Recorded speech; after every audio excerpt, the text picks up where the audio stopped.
जय श्री राम। मेरी गुरु माँ के चरणों में मेरा कोटि कोटि प्रणाम। मैं शब्द मंथन चैनल से जुड़ी हूँ। मेरी गुरु माँ की शिष्य मैं गुरु माँ की शिष्य मोनिका। गुरु माँ की आज्ञा से ही मैं अपनी साधना का अनुभव शेयर कर रही हूँ। आप सभी से विनती है कि आप लोग ध्यान से सुने और उसे अपने जीवन में उतारें। मेरी गुरु माँ प्रतिदिन शब्द मंथन चैनल पे मॉर्निंग लाइव आती हैं। प्रतिदिन बहुत सारे साधक उनके भक्त जुड़े हैं। गुरु माँ ध्यान साधना मेडिटेशन करवाती हैं।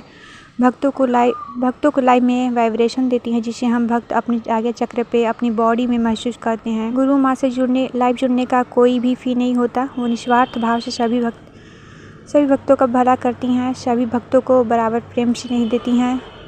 गुरु माँ हमारी भगवान हैं। देखिए, आजकल बहुत लोग महाकुंभ नहाने जा रहे हैं और शरीर को धोकर आ रहे हैं, लेकिन पाप तो धोकर नहीं आते। पाप हमारे मन में है, आत्मा में है। और जब तक हमारे आत्मा से ईर्ष्या, द्वेष, दूसरों के प्रति घृणा, लोभ, माया खत्म नहीं होगा, हमारा पाप तो हमारे शरीर में ही रहेगा। महाकुंभ नहाने का फल नहीं प्राप्त होगा। महाकुंभ स्नान है साधु संतों के लिए, क्योंकि उनका मन निर्मल है।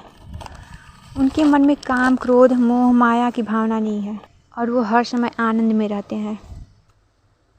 हमारा भी मन, आत्मा निर्मल हो सकता है गुरु के सानिध्य में रहकर। मैं भी काम, क्रोध, मोह, माया सब समाप्त कर चुकी हूँ। मेरे ऊपर गुरु माँ की कृपा हुई है। गुरु माँ से जुड़ने के बाद मेरी बहुत कल्याण हुई है। मेरा सारा रोग, सारे कष्ट मिट गए। बहुत सारे साधकों का कष्ट मिटे, सबका दुख दूर हुए, सबका जीवन बदला। मेरी भी जीवन बहुत सारी चेंजिंग हुई, अच्छे बदलाव हुए। मैं अपने आप में महाकुंभ हूँ, क्योंकि मेरे अंदर से ईर्ष्या, लोभ, गुस्सा सब समाप्त हो चुका है। सब कहते हैं मोह, माया, गुस्सा खत्म नहीं हो रहा। क्यों नहीं होगा?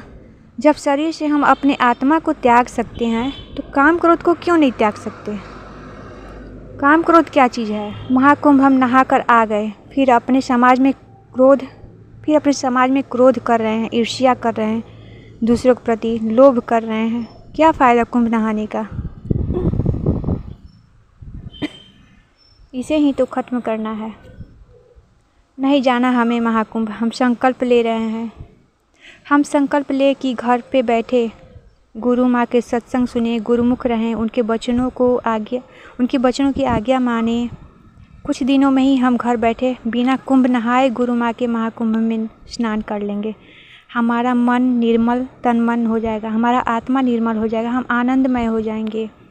गुरु के चरणों में ही चारों धाम है। बिना गुरु के भगवान नहीं प्राप्त होने वाले किसी को भी, चाहे वो कितना भी ज्ञानी हो। बिना गुरु के हमें भगवान नहीं मिल सकते। सारे तीर्थ धाम गुरु माँ के चरणों में। हे गुरुदेव, प्रणाम आपके चरणों में। गुरु माँ की कृपा से हम गुरु माँ के सानिध्य में रहकर हम भगवान को प्राप्त कर सकते हैं, लेकिन झूठा नहीं। हमें सच्ची आस्था, सच्ची भाव से, सच्ची भावना से गुरु के प्रति आत्मसमर्पण करना चाहिए। गुरु माँ मेरे ऊपर बहुत कृपा की हैं। वो मुझ पे बहुत भला की हैं। उनका बहुत भला है मेरे ऊपर, उनका बहुत उपकार है। मैं यही गुरु माँ से निवेदन करूँगी, यही प्रे करूँगी कि मैं उनसे जीवन भर जुड़ी रहूँ, मैं उनसे कभी अलग ना हूँ। मुझे आज भी डर रहता है कि मैं उनसे बिछड़ ना जाऊँ। मैं तड़पती हूँ उनके लिए, गुरु माँ के लिए। लाइफ से नहीं जुड़ती तो मैं बहुत तड़पन होती है मुझे। धन्यवाद गुरु माँ, आप मुझे अपना शिष्य बनाए। मैं आपके शिष्य के काबिल तो नहीं थी। आपको कोटि कोटि नमन। और मुझे जो भी मित्र मुझे सुन रहे हैं, मुझे प्रेम से सुन रहे हैं, उनको भी मेरा धन्यवाद। मेरे गुरु माँ के चरणों में मेरा कोटि कोटि प्रणाम। मुझसे कोई भी त्रुटि हो, कोई शब्द में त्रुटि हो तो आप लोग क्षमा कीजिएगा। Thank you. जय श्री राम। प्रणाम गुरु माँ।